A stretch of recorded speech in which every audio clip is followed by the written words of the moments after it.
Okay, cool. What's up, everybody?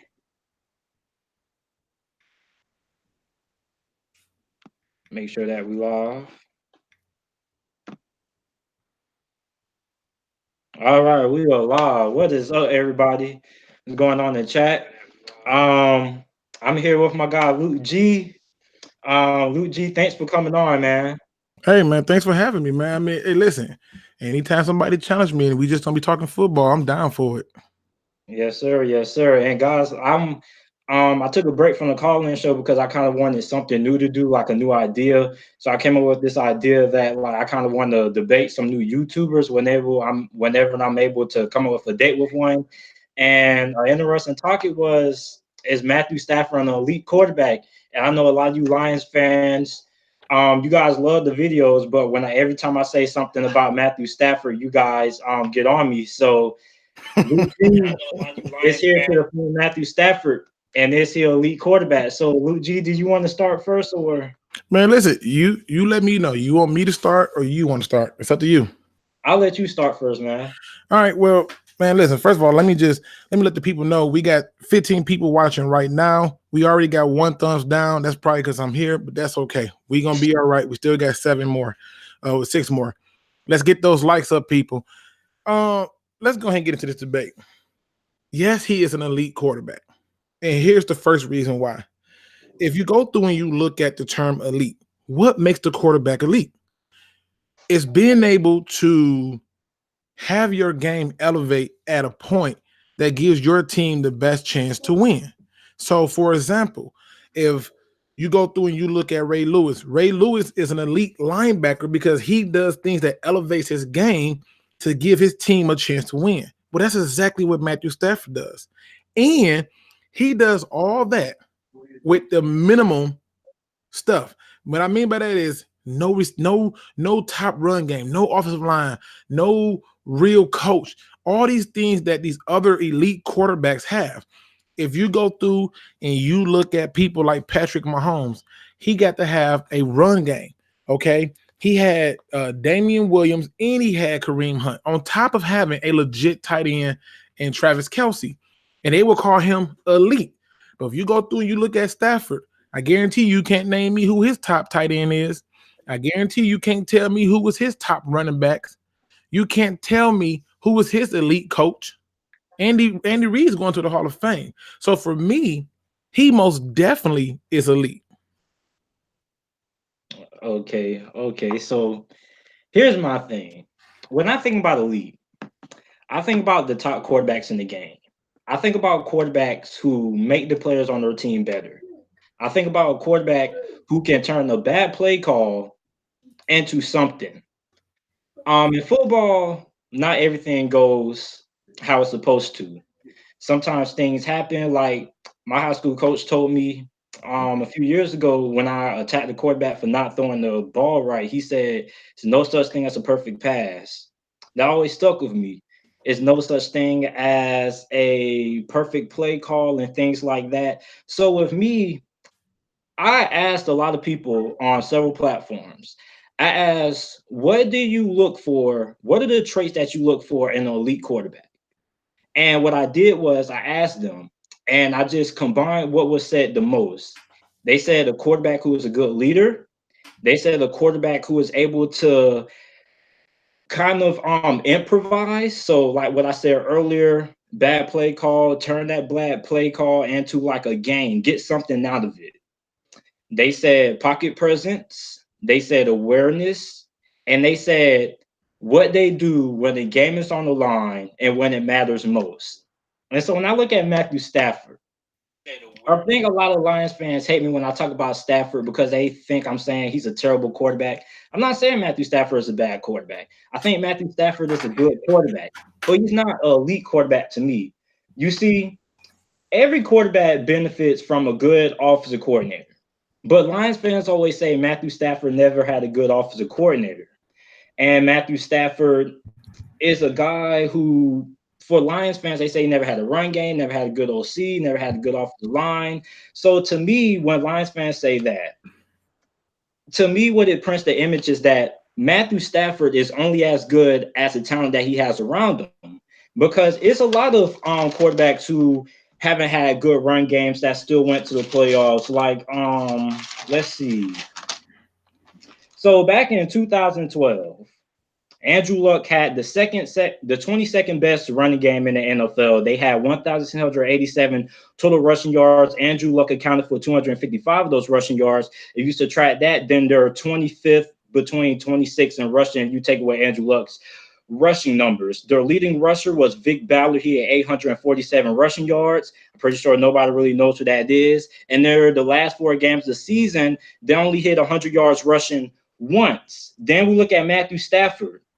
He took the Detroit Lions to the playoffs back in 2014. They were 28th in the NFL in rushing, 1,422 rushing yards. Y'all leading rusher was Joaquin Bell, had 860 rushing yards, 7 touchdowns. Tom Brady and the New England Patriots in 2015, he took them to the playoffs. They went to the AFC Championship game. Prior to that, they were 30th in the NFL in rushing in the regular season. Their leading rusher was LeGarrette Blount, 703 rushing yards, 6 touchdowns. So these quarterbacks carried their team. I know a running game is important, and if you have it, it helps out a lot. But the elite quarterbacks are able to literally carry the franchise on their back. And that's what I don't think Matthew Stafford is able to do. He's a guy who needs everything to go right. And these past quarterbacks in the past, and Matthew Stafford has did in the past, he took Detroit to the playoffs without that good of a running game. We've seen him did it in 2014. Andrew Luck, another former fellow first-round pick, to the Indianapolis Colts to the playoffs with the 22nd best run game. But we took away his rushing numbers. Then Indianapolis had the 25th, between 25th and 26th best rushing attack. So these other quarterbacks have did it, and Matthew Stafford has did it once. So why is it that it's impossible for him to do it completely again when other quarterbacks in the past have did it? Well, one of the things you got to look at is you in part are making my point of why he's elite. Your statement for elite was someone who carries the team. Remove Matthew Stafford off this team, and trust me, I've seen what it looked like. I've had a lot of years to look at that. So let's just move him off that. But let's go ahead and focus on what you pointed out for me. The first thing you talked about was Andrew Luck in 2012. And you know, like I told you before, that go and look at when that run game took off and how the run game took off in the months that are most important, which is November, December, and the end of October. I said that's when the running game took off for him. You named Jaquez Bell as our leading rusher, a guy who didn't even break 1,000 yards rushing in his career with the Detroit Lions. That's not impressive. You say yourself that offensive lines do matter. Well, when Andrew Luck came into the game, he had offensive line help. Trust. He had receiver help. Trust. He had Allen, and he had Kobe Fleener. I forgot to think his name was. And then on top of that, he had coaching. Who was the coach that the Lions had for Matthew Stafford? Stafford has carried this team. He's done it without a run game. He's done it without an offensive line. He's done it without a tight end. And you made a statement where you said that, you know, he needs everything else around him to be good. Every quarterback needs it. I mean, Joe Montana had a phenomenal team around him. Okay? Look what he did with the 49ers and versus what he did with the Kansas City Chiefs. And then they still get him more weapons. Every good quarterback has talent around him. Every good quarterback that's elite that you speak of has the talent around him. Go to Russell Wilson. He had a rushing attack. He had a defense. He had a head coach who had one in college and one in the pros. Who did Matthew Stafford have?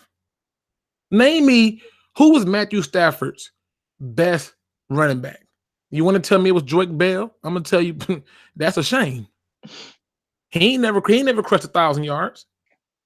You want to tell me who was his best head coach? You want to tell me Jim Caldwell? He was here 4 seasons, and the Lions never had a 100-yard rusher in 4 seasons. 4 seasons. You want to tell me that? Name me who his best tight end is. You want to say Eric Ebron? Go and look at Eric Ebron drops compared to Brandon Patterson. We can talk about it. He has never had those things. Let me ask you this. When Andrew Luck joined the Colts. What was their record the year before he joined them? 2-14. When Matthew Stafford joined the Detroit Lions, what was their record when he joined? Y'all was on 16. How many players from that 0-16 team is still in the league today? None, I don't think. Not one. But if you go and look at that 2-14 team, there's quite a few players still in there. Now, I know some people are going to say, well, yeah, there's a little bit of difference in the time lapse, but it doesn't matter. We turned that entire roster over, okay? They have had coaches literally get other jobs as coordinators and head coaching who left the Colts. Who's left the Detroit Lions and got a head coach job? Name that person. Nobody. I'm just merely making the point that for this quarterback to get as much as he's done, it's almost an insult to think that he's not elite.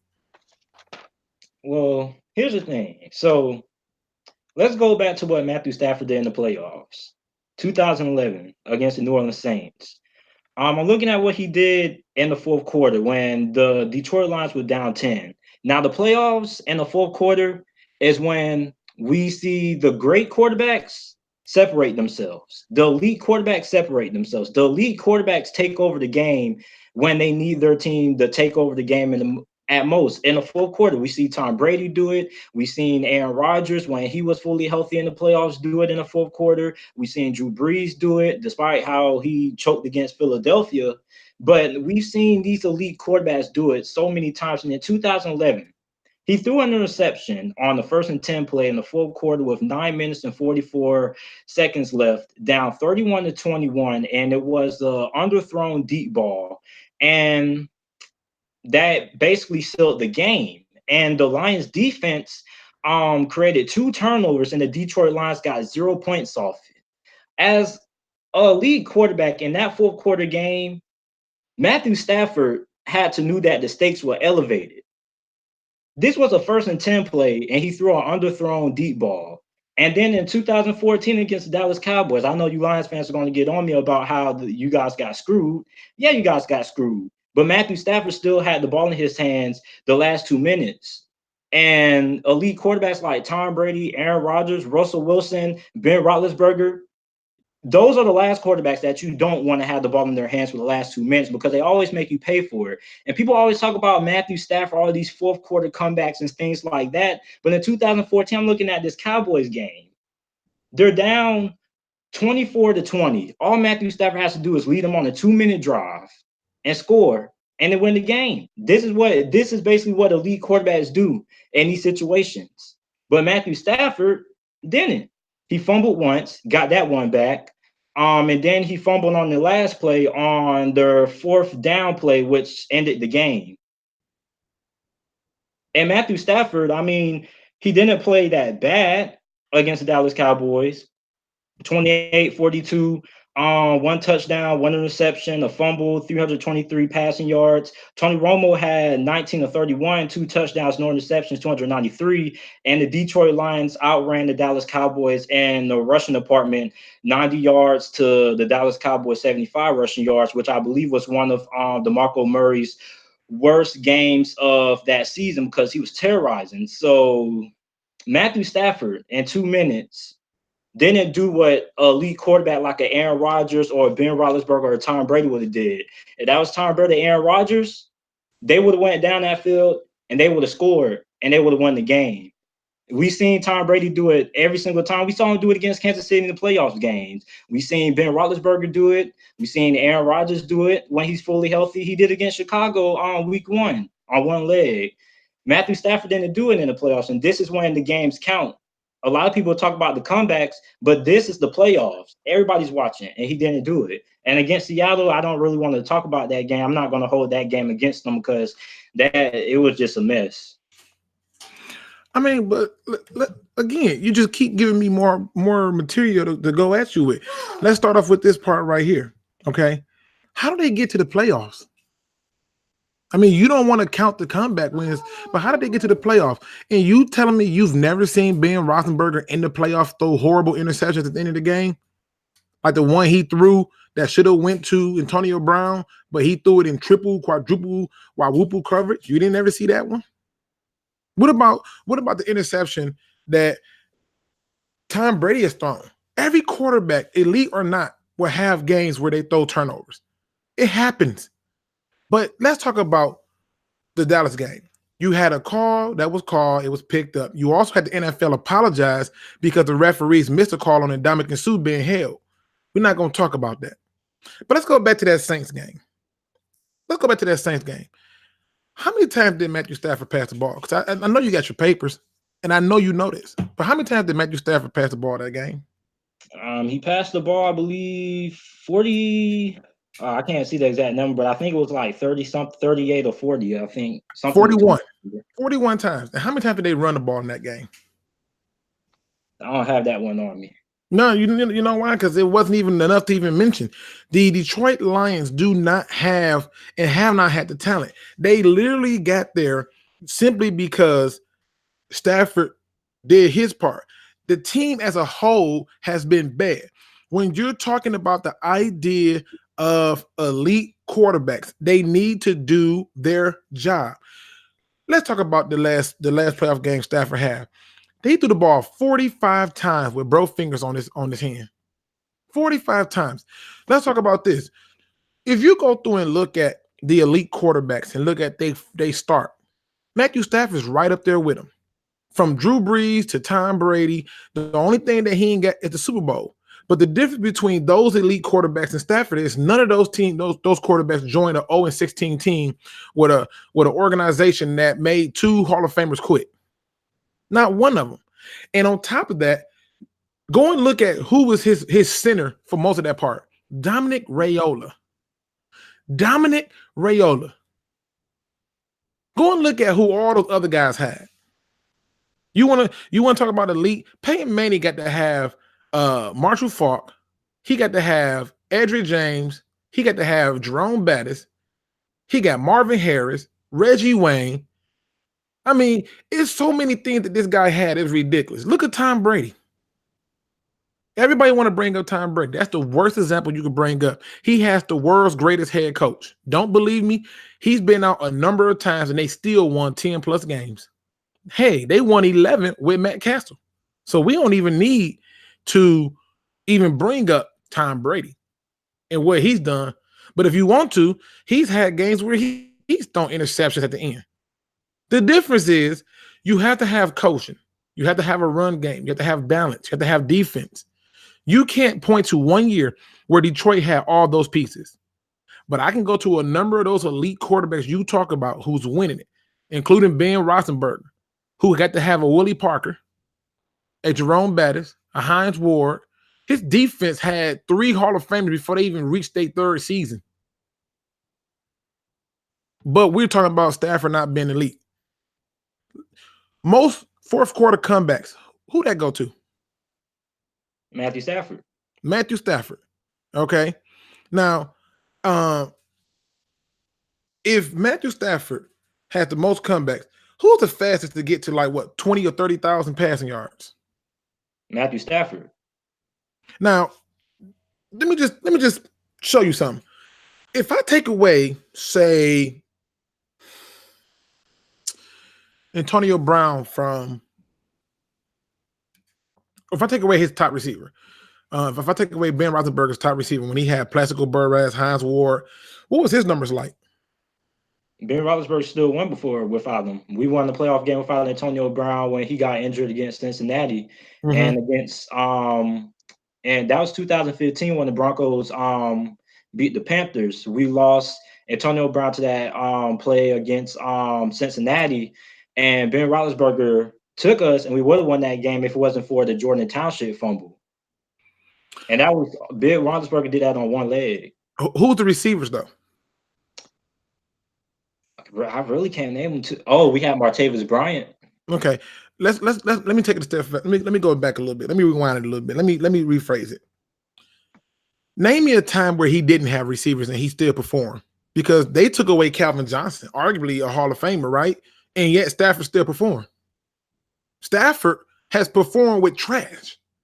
Show me the year Ben Roethlisberger performed with trash. I mean, he ain't had no line, he ain't had no tight end, he ain't had no run game. Tell me that year. Can we say that Ben Roethlisberger made the players around him better? When Mike Wallace left, that was our number 1 wide receiver. He left. Antonio Brown stepped up. Ben Roethlisberger makes everybody around him play better. He elevates the play of Really? everybody. Really? So if we're gonna use the argument of that, then let's really talk about it then. Because before Matthew Stafford, go and look at Calvin Johnson's stats. Before Matthew Stafford, go and look at Golden Tate stats. Before Matthew Stafford, let's go and take a look at Nate Burleson, Marvin Jones. Let me ask you a question. How does a guy get drafted in the third round of Kenny Galladay and look how he looked? Who's that on? That ain't on Stafford? I mean, we just giving out accolades to people. I'm just trying to figure out who is that on when they're doing that? The quarterback. Okay, I'm just saying. So he's made people better. He just hasn't had a lot of the talent to be around him to be consistent. Let me ask you a question. Do you remember in 2000, I want to say it was 16, I want to say it was, where his team was like in the top 5 for most drop passes? They couldn't catch a cold or drop a rain in the ocean. That had nothing to do with the quarterback, in my belief. But I think too often we get caught in this idea that they making people around them better. See, I remember how the Steelers looked when they didn't have certain key players. When the line was bad, he was getting sacked. They wanted Ben Roethlisberger. He lost a step and everything. So we're not gonna act like Ben Roethlisberger is the second coming of Moses or Jesus or somebody. We're gonna tell the truth on it. When he didn't have all the pieces, he did not look elite. He just didn't. And that goes for any quarterback. When you have all the pieces around you, you're going to look like what your team say you look like. But none of the quarterbacks you can name that you can tell me never had a run game, never had an offensive line, never had a tight end. I guarantee you can't tell me Ben Roethlisberger ain't had a tight end. Name any quarterback. Name me a quarterback who didn't have a tight end and still won. I'll wait.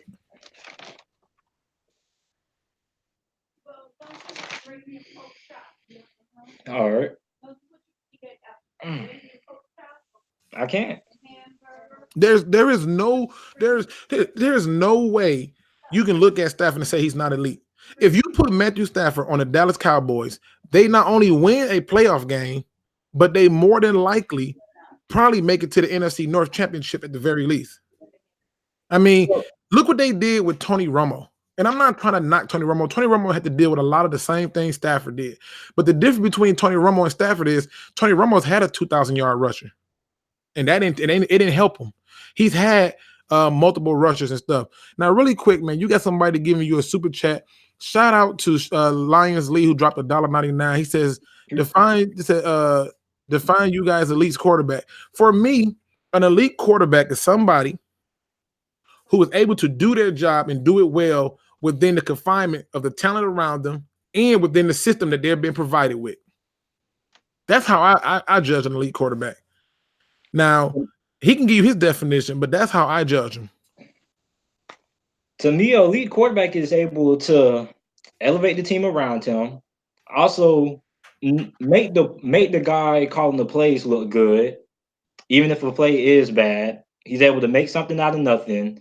He's able to keep plays alive, and he just has that it factor about him. He has that one thing that separates him from the rest of the quarterbacks in the NFL. Okay, now I could take that same argument and say, well, Michael Vick made a lot of people look better. But here's another thing that I don't think you took into account, okay? When it comes to Matthew Stafford, he came in, was tossed straight to the wolves, right? He didn't get to sit behind anybody, right? Nobody. Ben Roethlisberger's had Tommy Maddox, who had success in this league. He got to sit behind him, and he had Bill Cowher as a head coach. Aaron Rodgers came into this league and got to sit behind Brett Favre. Now, I saw in the comment section earlier, somebody said Brett Favre ain't never had no good coach. I mean, Aaron Rodgers ain't never had no great coach. Yes, he did. Yes, he did. He had homegrown. He had talent, and he had things around him. Go and look at Aaron Rodgers' receiving corps compared to Matthew Stafford's. When you got a Donald Driver, a Greg Jennings, and everything else around you, including tight ends and then some, plus an offensive line and a defense, then we can talk about it. But those guys weren't number one overall picks, though. It don't matter if they was number one overall picks. They just had a debate on First Take, and the question was simply asked: is he a franchise quarterback? Yes. Right? Okay.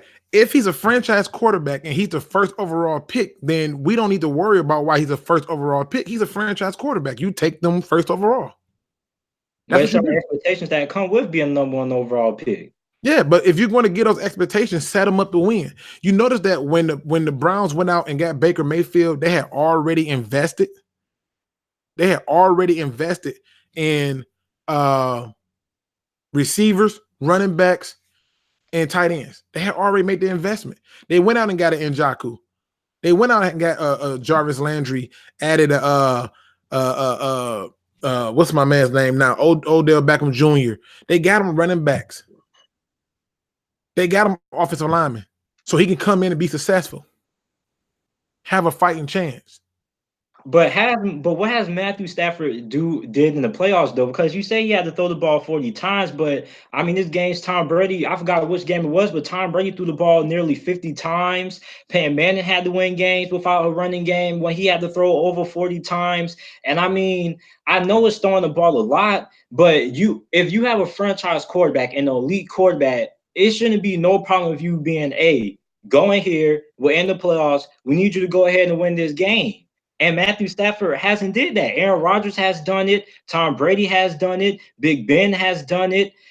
I mean, I know it's throwing the ball a lot, over 40 times is a lot, but in the playoffs, if your team needs you to carry them to the win, then that's your job as the franchise quarterback, as an elite quarterback, you have to be able to do that. Dak Prescott can't do that. He can't. Joe Flacco couldn't do that. I mean, but the thing that you're missing is he has carried them to wins. I remember a game where he did a game-winning drive against the Dallas Cowboys, got everybody, told them spike it, spike it, spike it, and jumped over the line and got the touchdown to win the game. In the game against last year, where they went against the Chicago Bears in Thanksgiving, he threw a dart that went in the hands and the body of Kenny Galladay, and he dropped it. Then the next play, the tight end runs a lazy route in the wrong one, and it's an interception. So that would have been another comeback win for him, right? Go and look at this. There's only been a few quarterbacks that had this problem, but when you go and look at the record pace, like Ben Roethlisberger gets sacked because he holds onto the ball a lot and he tries to take off and run. Matthew Stafford has mobility, but he likes to sit in the pocket and deliver the ball. But people forget that when you look at Matthew Stafford, and I'm glad that you brought up Dak Prescott. If you take away Ezekiel Elliott, Dak Prescott dead in the water. Matthew Stafford has already been battle tested when things been taken away and still perform. Like they considered him having a down year last year, not throwing for 4,000 yards. Like that's his standard. Elite quarterbacks have expectations, right? His expectations is he needs to have 4,000 yards passing. Why? Who throws the ball 40-something times with broke fingers on a throwing hand? Everybody has injuries they have to overcome. True. That's part of being a quarterback. Aaron Rodgers had to play most of the entire season with on one leg, still won games, still kept Green Bay in playoff contention. I think he did. I think he actually carried Green Bay. What's that year he had? He said, let's run the table. Green Bay went ahead, won 10 straight games. And that defense was not good that year. And also the running game wasn't that good that year neither. So Big Ben, Aaron Rodgers literally willed them to the playoffs and willed them into the NFC Championship game when they got finally decimated by Atlanta that year. Aaron Rodgers was literally carrying the Green Bay Packers in that Arizona game, that Hail Mary game. Aaron Rodgers wasn't 100% that season. He had injuries.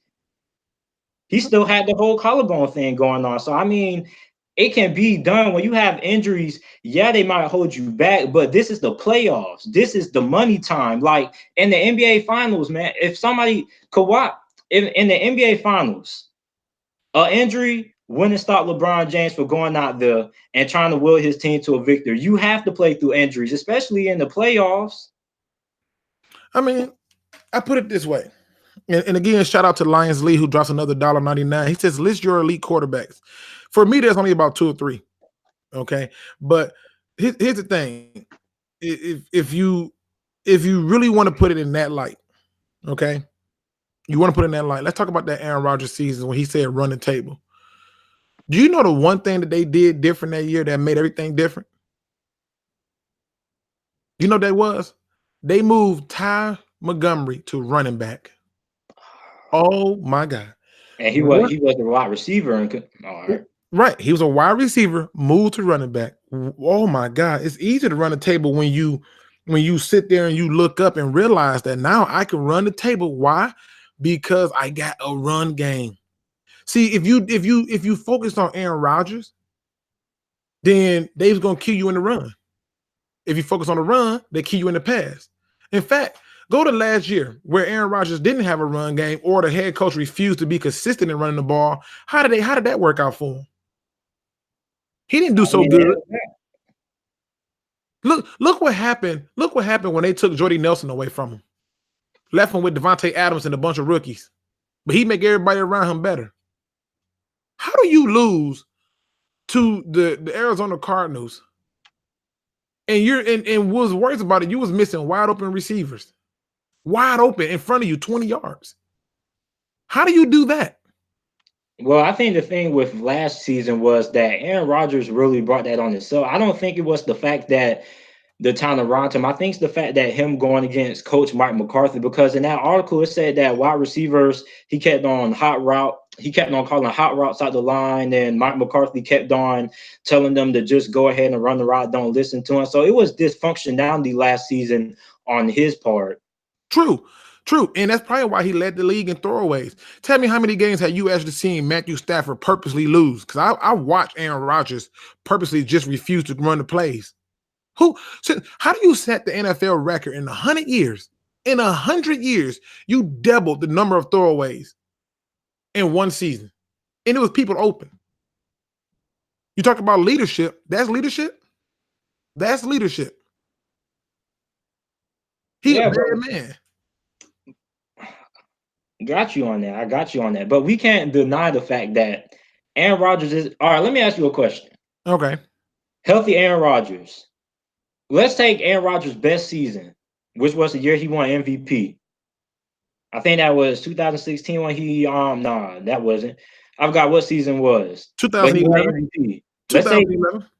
yeah, let's take that Aaron Rodgers in his prime Mm-hmm. versus what Matthew Stafford was in his prime. Who would you take? Stafford. I knew he was gonna say that. I'm gonna tell you why though. I'm gonna tell you why. I do think that Aaron Rodgers overall is a better quarterback than Stafford. I'm not gonna take that away from you. But when you ask the question of taking them in a prime, the year that he won that MVP season, Matthew Stafford had arguably better statistics. He had threw for 5,000 yards, like 41 to 45 touchdowns, and like 17 interceptions, and they still gave it to Aaron Rodgers just simply because at the end of the season, the Lions lost to the Green Bay Packers. That's why they gave it to him. Like it wasn't like this thing. Aaron Rodgers ain't never threw for 5,000 yards. Even with all those great receiving cores and tight ends, he ain't never threw for 5,000 yards. Matthew Stafford's in a club that's only 4 people in it. 4 people. I think maybe 5. And Aaron Rodgers is not there. Okay. And this just boiled down to this. Ask yourself this question. Ask yourself this question. Who, if you were to take it away from football and look at who's more special, okay, just look at who's more special. Who's more special? The guy who bought a Ferrari and can drive it and is fast, or the guy who can build a Ferrari, make it a fast car, and it beat the Ferrari? The guy who can build it. And when I look at Stafford, he's the guy who's building the car. You can remove Aaron Rodgers off that team, and yes, they're gonna be bad. But the same thing gonna happen if you remove Matthew Stafford. But I've also seen Aaron Rodgers over the last 2 seasons lose to that same Matthew Stafford. And Aaron Rodgers' teams were better. They just were better. Okay? You ain't gonna never hear no negative stuff about them arguing or anything. But the truth is, if you go through and look at this term elite, to me, you have to put the guy who's done more with less in there, in my opinion. He's not proven. Matthew Stafford in the playoffs when it count. If your team makes the playoffs, you have to go get that win. Matthew Stafford is 0-3 in the playoffs, and I know people be like the whole team and stuff like that. I understand the New Orleans Saints game. I was watching that whole entire game. You guys were leading the New Orleans Saints there in the second half. The defense just went haywire. But at that point, Matthew Stafford has to make those plays down the stretch. Every quarterback has mistakes, but every quarterback has to know the situation and the magnitude of the game. Aaron Rodgers, Patrick Mahomes, and Tom Brady, Drew Brees in the playoffs. Those are guys who go get it. Those are guys who go want it. Matthew Stafford in the playoffs, like I didn't in the fourth quarter, I didn't see Matthew Stafford go off like how he was against New Orleans Saints the previous three quarters. Because I know you remember that game because Matthew Stafford and that Detroit Lions team was destroying that New Orleans Saints secondary nearly the whole entire game. And then in the second half, New Orleans Saints started destroying you guys' the secondary. But Matthew Stafford was having his way with that defense. And in the fourth quarter, when it mattered the most, he didn't really show up. Yeah, but again, you gave me more proof on why he's elite. Why did the game turn like that? You said it yourself. He was having his way. Why did the game turn like that? You know why? Because they became one-dimensional, right? Like, are you a good shot blocker if you blocking a 3-year-old shot every time you shoot it? No. No, you know what's coming. The Lions have been predictable his whole career. You can't tell me you never watched a Lions game and knew what was coming. I did a video where Jamal Adams said, anytime Theo Reddick's in the game, he's getting out. He's not running the ball. And if he is, so what? He a child back. They know what's coming. But let's talk about Matthew Stafford's playoff games. He's only been to 3 of them, right? Mm-hmm. All right, so he goes to one against the Dallas Cowboys. We know that now, had this rule been changed back then, they would have got that challenge overturned. We know that the NFL apologized for a missed call on Ndamukong Suh, so we can easily say that was a robbery. But let's go to the next playoff game. All right? They became one-dimensional. And then the last playoff game he had, he threw the ball 40-something times with broken fingers on his throwing hand. That's on Stafford? But he had the ball against Dallas. He had the ball the last 2 minutes of the game. True. If Aaron Rodgers and Tom Brady were in Matthew Stafford's shoes in that situation, y'all win that game. They did it before. Now I know people have their fails, they have their flunks, but this is money time. This is the playoffs. These guys have proved it so many times, and they did it so successfully. And I never seen Matthew Stafford do it in the playoffs, although he's only played in 3 games. I mean, against New Orleans Saints, he threw an interception in the fourth quarter, and it really cost him. But I mean, I know you say every quarterback makes a mistake, True. but I mean, and Aaron Rodgers and Tom Brady, these guys have won so many playoff games. And I mean, Matthew Stafford is 2014 against the Dallas Cowboys. So what if he had a broken finger? Last 2 minutes, the game was on his shoulders. All you had to do was drive Detroit down there and win that game. I mean, yeah, but let's be fair. Broken fingers on his throwing hand. He was still terrorizing Dallas the whole entire game. So this dude had 323 passing yards, 28 of 42 passing, 1 touchdown, and just 1 fumble. So he was terrorizing Dallas through the air with that broken hand. So I don't see how that was affecting him the last 2 minutes. It was affecting him because you're throwing the ball. Okay, let me rephrase it. So when I played football, right, I had a stretch fracture in my hand, right? And they put a cast on it, and I played with the cast. And the cast didn't even help. I could feel every bit of that pain. Now, you asking that guy to throw the ball 40 times with broken fingers, who, now that we know, also had broken bones in his back. Behind that offensive line, with no run game, 40 times. And you don't know how that affected him? I get it, but still, you have to overcome the injury, and you got to realize you can cry about the broken thumb and stuff like that, or the messed up fingers and stuff like that. But it was the last 2 minutes of that game. The last 2 minutes of that game, he had to go get that. It's been other quarterbacks who had injuries, collarbone injuries, players playing on wrong legs. But when 2 minutes comes, in basketball, you got to have an injury. If Kobe had a broken thumb, yeah, it might hurt, but he would have played through it, and he would have made sure that his team would have got the victory. Matthew Stafford had to go get that, despite the pain in his fingers and things like that. That's 2 minutes. That's clutch time. This is the playoffs. This is where we compete for championships. No time to be talking about broken fingers. He still had to find a way to go get that. He had to. I've seen it's. I know injuries happen. I know it's hard to throw with broken fingers, but this is the playoffs with 2 minutes left. 2 minutes left, and it's like he couldn't find a way to get Detroit down that field. Let me ask you a question. Are you aware that the offensive coordinator that's calling these games left and became a running backs coach? Like, how do you become a running backs coach when you don't even run the ball? But he left and got another job as a running backs coach. But here's an even better question for you. Were you aware that Tom Brady has had a top 10 rushing attack 9 times in his career? A top 15 rushing attack 13 times in his career. A top 20 rushing attack 16 times in his career. Aaron Rodgers had a top 10 rushing attack 1 time in this year. A top 15 5 times in his career. A top 20 10 times in his career. Let's go look at Matthew Stafford. Matthew Stafford has had a top 5 rushing attack 0 times in his career. A top 10 rushing attack 0 times in his career. A top 15 rushing attack 0 times in his career. And a top 20 rushing attack just once in 11 years. They went 75 games and did not have a 100-yard rusher, an NFL record. What part of elite do we need to talk about when somebody with no rushing attack and the defenses know you got to pass it and you still making it to the playoffs? What more do he got to do to be elite while getting beat down, sacked 10 times in the game, the next week 6 or 7 times? But has he done that now? He did in the past. Why he can't do it again?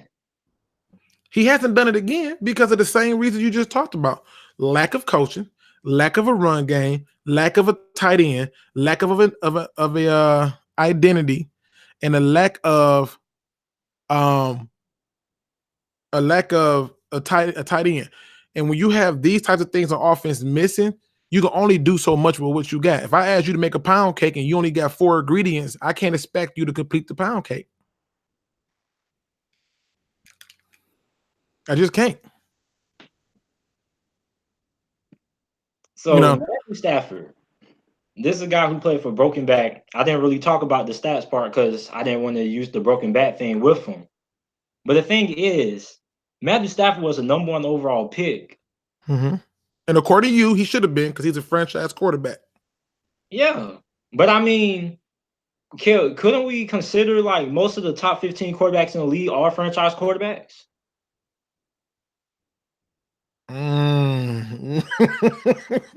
Listen, I'll put it this way. Put Tom Brady on that team that Stafford joined and ask me if he's still Tom Brady. I'll tell you no. Put Russell Wilson on it. I'll tell you no. Put Aaron Rodgers on it. I'll tell you no. Aaron Rodgers has won with less before. Aaron Rodgers got to sit 3 years behind a Hall of Fame quarterback in Brett Favre. If he was what you thought, Russell Wilson has won with a bad offensive line. He sure has, and had the number 1 rushing attack too. It's not hard to turn around and hand the ball off, and he does do his part. Don't get me wrong. I love me some Russell Wilson, but he has been given better tight ends than what they gave Matthew Stafford. But Russell Wilson accounted that year that Russell Wilson led the Seattle Seahawks in rushing. I believe they went to the playoffs that year. So with his ability, put that team Russell Wilson had and put Matthew Stafford on that Seattle Seahawks team, knowing that they had no rushing attack. I believe they were trying out guys like Eddie Lacy and stuff like that. Mm-hmm. Is that Seattle team better with Matthew Stafford than Russell Wilson? Hands down. Yes. Hands down. And it's not me telling you that. It's Golden Tate telling you that. Not Golden Tate. You know, I mean, and listen, even General G. Berry letting you know, I'm a Seahawks fan too, so I watch them. I watch the Bucks too. But I'm telling you, you put Stafford on that team that year where Russell Wilson did all that running around, it's a totally different ballpark. See, sometimes coaches create game plans based on who they have at quarterback. But I do get your point. I think we should let the people vote at this point, unless you want to add more onto it. I think he's elite. I stated my case and my resolve. To close it, I would say this. For every elite quarterback you want to talk about, a Patrick Mahomes, if you want to say he's elite, you want to say Tom Brady, you want to say whoever, put them on the Detroit Lions in that 0-16 team. Have them come in that first year and go 10 years. I only like counting 11. 10 years of having no rushing attack, no tight end, no offensive line protection, and poor coaching, and you tell me that they still in the league or they are considered elite. But if you take Matthew Stafford and you put him on the New England Patriots, then I don't even want to use New England. You can put any quarterback on New England just about, and they're going to still win. That's how good Bill Belichick is. But if you put, say, Matthew Stafford on the Dallas Cowboys this year, they're going to the Super Bowl. With that rushing attack? Because I forgot to tell you, in his little 13 games that he's had a 100-yard rusher the 13 times, he's 12-1. In the one game he lost, the kicker missed the field goal. So you want to give your last statements and we can let them vote and then we can talk about something different? I'm all for it. But as far as I'm concerned, I believe that not only is he an elite quarterback, I believe he's done more with less, and there aren't too many quarterbacks you can look at and say done that. I would have thought he'd have got worse without Calvin Johnson. He got better. Well, the thing with that Calvin Johnson thing is a lot of people fail to realize, like, when you have these elite wide receivers like Pittsburgh, Antonio Brown, and Detroit with a Calvin Johnson, the quarterbacks tend to force them the ball more because I guess like they get mad, the wide receivers get mad on the sideline. True. They don't get enough targets and stuff like that. So, I mean, I expect every time a team loses their number one wide receiver, we see that a lot because quarterbacks are forced to spread the ball around more. But my thing is, what has Matthew Stafford did in the playoffs? I mean, he's had chances to win that Dallas Cowboys game. I still can't get over. I know he had the whole fracture. He had the fractures in his fingers and stuff like that. But I still feel at the end of the day, as an elite quarterback, you have to find a way to go win that. Especially when you got the ball in your hands with the last two. What, didn't Tom Brady have like something like had like a thumb injury like a season ago? And I remember like it was something.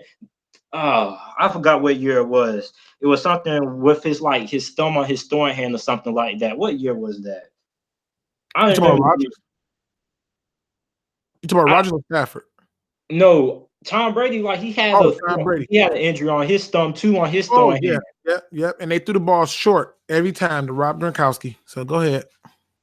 They literally dinked and dunked you to death because they knew he had a broken thumb, and they dinked and dunked you to death, and ran the ball. Go and look at it. I promise you. Go and look at the year.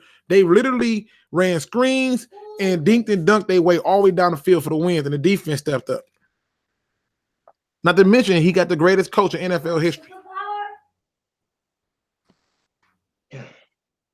Yeah, man. So I mean, again. You know, and again, people, I want y'all to know that this is awesome. I love this kind of dialogue. It gives us to have a chance to have a different point of view. But I think, I ain't gonna lie, he came out ready with the paper. I'm like, holy smokes, okay, I got to get ready. But we now need you guys to vote hashtag JT or hashtag Luke, and we'll tally it up. So we got one for Luke. We got, I ain't see the chat move yet. 2 for Luke. Let's see what's going on. What we got coming up? We got 1 for JT. Okay, so 2-1. 3 for Luke. We got 1 for Micro Mike. Didn't even know he was in the building. We got 4 for Luke. 5 for Luke. We got another one for Micro Mike because he's a cool guy. 2 for JT. 6 for Luke. We got a split. One of them like both of our points. So we got a split 7 for Luke, um, 3 for JT. We got another for Luke, so that's 8 to 3, 9 to 3 for Luke. Let's see. Keep the votes coming, people. We want to get a good tally. I want to give them a fair assessment. So far it's 9 to 3. We got one split. So if we do 1 and 1, I guess you would be at 4, and I would be at 12. You win, man. We at 10 now. You got it. I You mean, won. but you got another one for JT.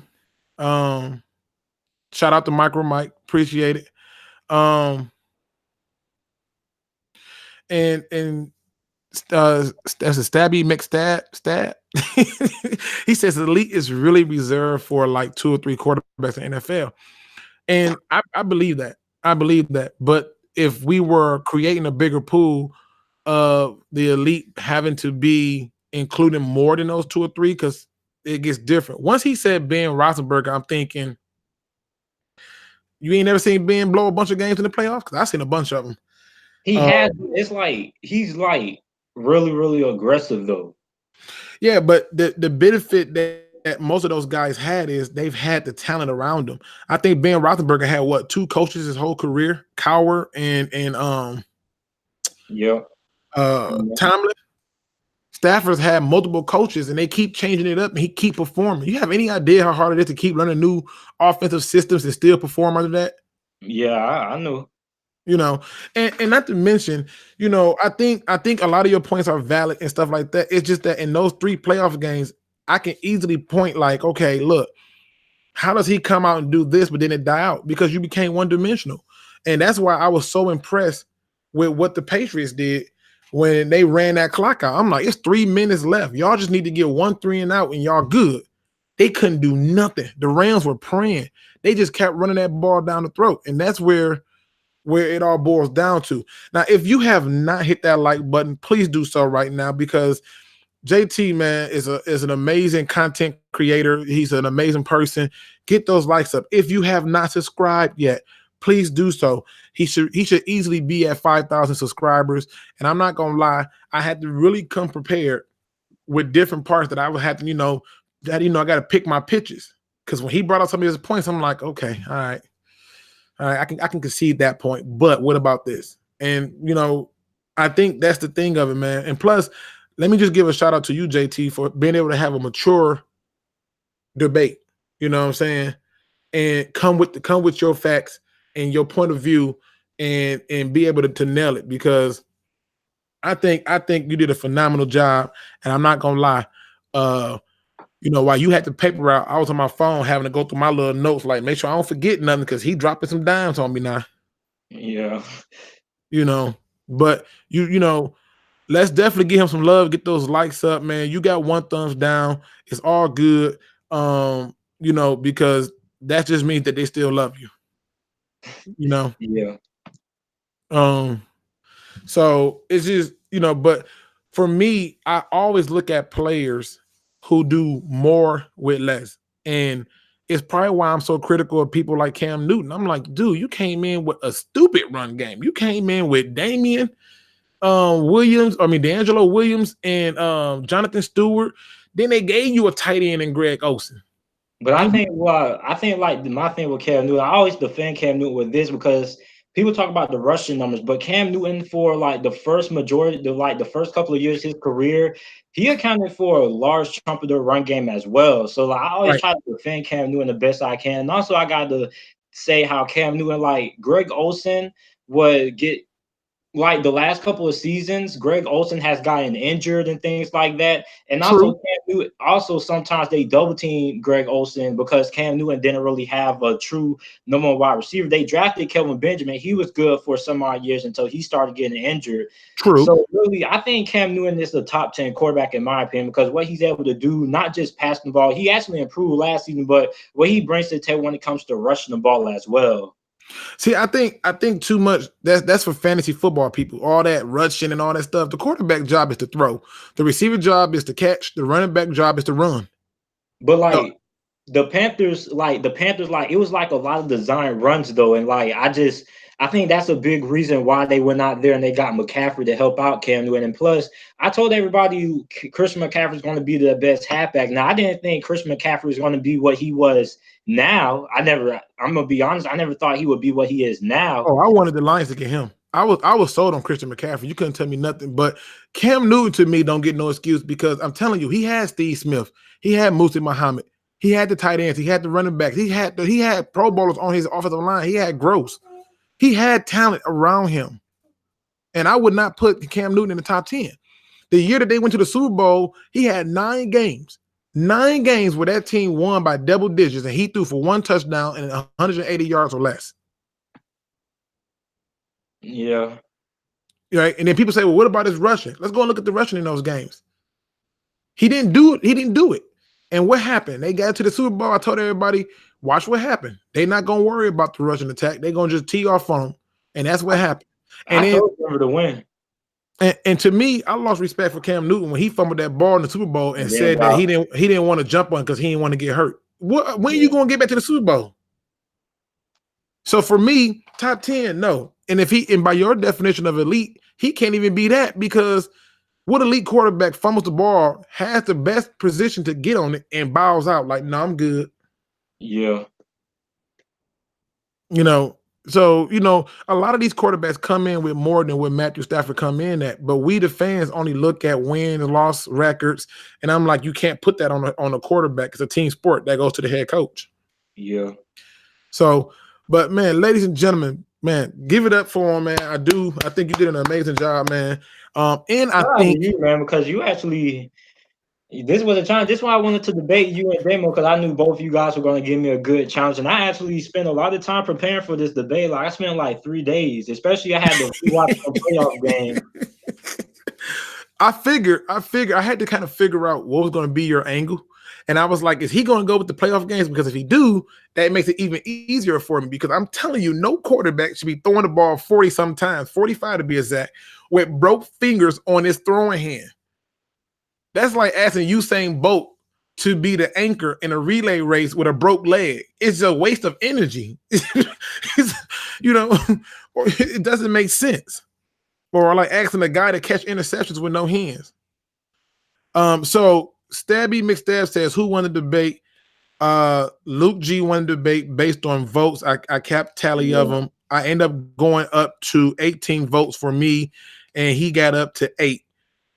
So Luke G won the debate according to the chat.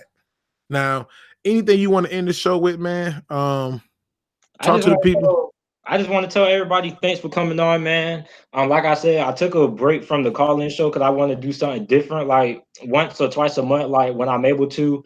I got school starting and football going on, but like I want to try to get some other YouTubers on. Like I'm already talking to this one YouTuber I'm trying to get on in like the next couple of weeks to debate and things like that. So that's just what I'm trying to do. Want to get a little bit something different on Sundays. And Luke G was like the perfect topic. Matthew Stafford, is he elite and stuff like that? He beat me. I'm gonna be honest. And the thing that I liked about Luke G was because like most of the people I argue with, like I don't really get formal like this. And most of the people like when I throw out stats and stuff like that, like they don't really know what to say and things like that. So I knew Luke G was gonna pose a challenge and he beat me. He beat me. Yeah, I appreciate you having me on, man, and being able to have a discussion like this because you had me sweating bullets, and I ain't gonna play. You brought up some points, and I'm like, I can't punch that. I can't. Hey, but when you added on to it, I said, oh wait a minute, I can work with that. I can work with that. So, you did a phenomenal job, man. Your channel is phenomenal. I do watch your content. I am a subscriber. I'm on a notification squad. So, and if you're not subscribed to him, I don't know what you're waiting on. I really don't. But I can't wait to see your next debate. And I can't wait to have you on the round table because we got to get you on there. You know your football, and man, just want to thank you for even having me on, man. Sorry you got the one thumbs down. That's probably because of me, but hey, it happens. Yeah, man. Well, man, I appreciate you coming on, man. I'm not going to take all the afternoon, man. I think I got to take another shower. This shirt is soaked. All right, man. Hey, and you guys in the chat, make sure y'all hit that subscribe button, people. Yes, sir. Appreciate it. And also, I appreciate to all the people that donated as well. Thank you guys for supporting the channel. And Lucy, Absolutely. man, thanks for coming on, man. All right, man. We'll be talking soon. Trust. Yes, sir. Appreciate it. All right.